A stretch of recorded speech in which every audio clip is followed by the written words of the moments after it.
السلام عليكم يا دار القوم المؤمنين والمؤمنات، أنتم سابقون وإن شاء الله بكم لاحقون.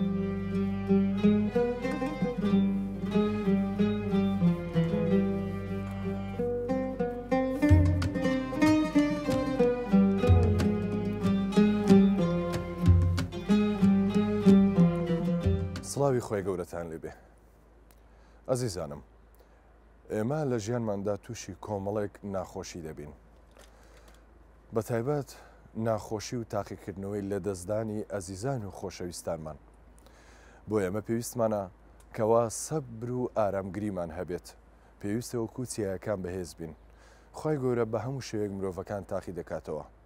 یەکێک لە قورسترین تاقیکردنەوەکان بریتە لە دەستدانی ئەزیزان و خۆشەویستان.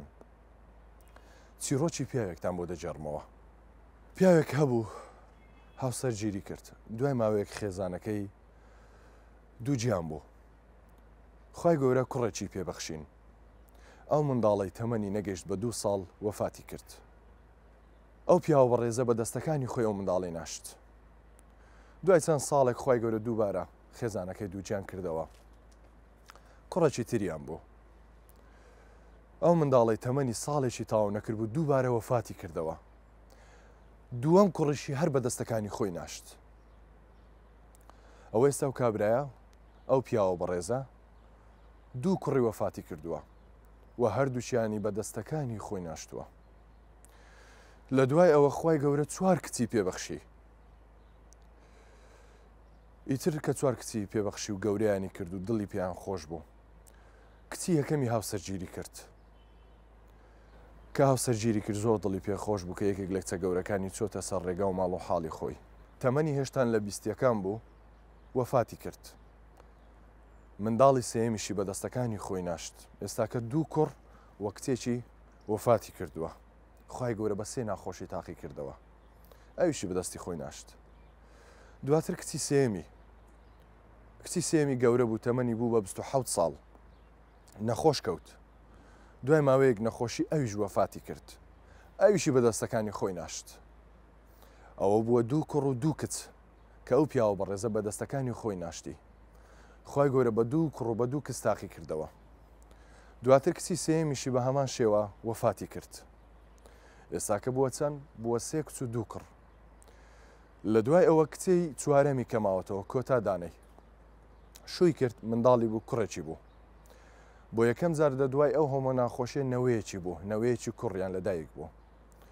زۆر دڵی پێخۆش بوو، ماچێ کرد و یاری لەگەڵە کرد. دڵنەوایی هەموو منداڵەکانی بۆ واداوە. ئەو منداڵە تەمەنی نەبوو بوو با ساڵ و نیوێک. ئەویشیان وەفاتی کرد. ئێستا بووە چەند؟ بووە 3 کوڕ و 3 کچ کەوا وەفاتی کردووە. خی گەورە ئەو پیاوە بەڕێزەی تاقی کردوێتەوە بە مردنی 3 جەرجی کوڕ و 3 جەرجی کچ. دوای ئەو هەموو ناخۆشی و نەهامەتیە کە بەسەر ئەو پیاوە بەڕێزە هات، خی گەورە بەو شێوە تاقی کردەوە. باش ئازانن ئەو شەخصە چێ بوو، ئەو پیاوە بەڕێزە چێ بوو؟ ئەوە پێغەمبەری خوددا بوو صلی الله عليه وسلم. پێغەمبەری خوددا خی گەورە بەو شێوەیە تاقی کردەوە. بەو شێوەیە جەرجی بردەوە لای خۆی. 3 کچ و 3 کوڕی بە دەستەکانی خۆی ناشت. ئەی باشە ئێمە چین؟ ئێمە کەسمان لەو باشترین؟ ئێمە کەسمان لەو گەورەترین؟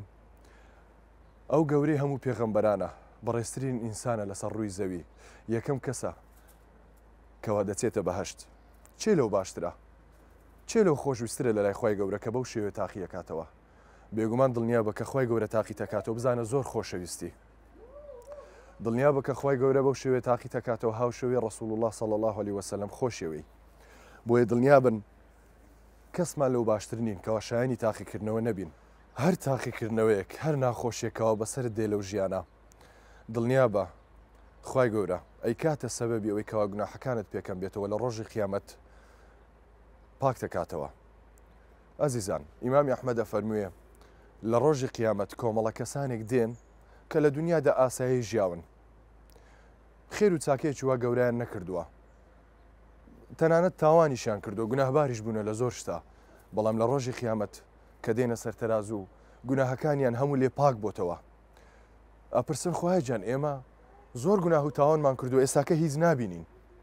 ئەو کات خی گەورە پێیان ئەفەرموێ ئەوەندە تاقیکردنەوەتان بەسەر هاتووە لە دنیا، ئەوەندە موسیبەت و ناخۆشیتان بەسەر هاتووە بە هەموو شێوێک لە ژیان، لە ئیش و کار، لە موسیبەت، لە بەڵا، لە دەستدانی ئەزیزان و خۆشەویستان، لە دەستدانی دایک، لە دەستدانی باوک، لە دەستدانی منداڵ و جەرگ. ئیتر هەموو ئەوانە بۆتە سەبەبی ئەوەی کەوا لە گوناحەکانت پاکت بکەمەوە، لە بەرەوەی سەبرت گرتووە، ئارامت گرتووە و ناشکریت نەکردو و ناڕەزایەتی دەرنەبڕیوە. خی گەورە بۆ هەموو عیبادەتێک ئەجر و پاداشتی داناوە، بۆ نوێشکردن ئەجر و پاداشتی داناوە، بۆ ڕۆژوگرتن ئەجر و پاداشتی خۆی داناوە. هەرکە خۆی دەفەرموێ هەر کەسێ لە پێناو من یەک ڕۆژ بە ڕۆژوو بێ هەفتە پاییز لە ئاگری دۆزەق دەیپارێزم و دووری دەکەمەوە. تەنیا تاکە شت کەوا هیچ ئەجر و پاداشتێکی بەرامبەردا نەدراوە ئەویش ئارامگرتن و سەبرگرتنە. خی گەورە هەموو شتێکی لە زەوجین دروست کردووە، تەنیا یەک شت نەبێ. گوتیان ئەو شتە چییە؟ ئەویش بریتێ لە سەبر. بۆچی؟ لەبەرەوەی خی گەورە خۆیە فەرموێ ئین الله مع الصابرین، بۆ دڵنیا بە ئەو کەسێکەوە ئارامگرە بە تەنیانی.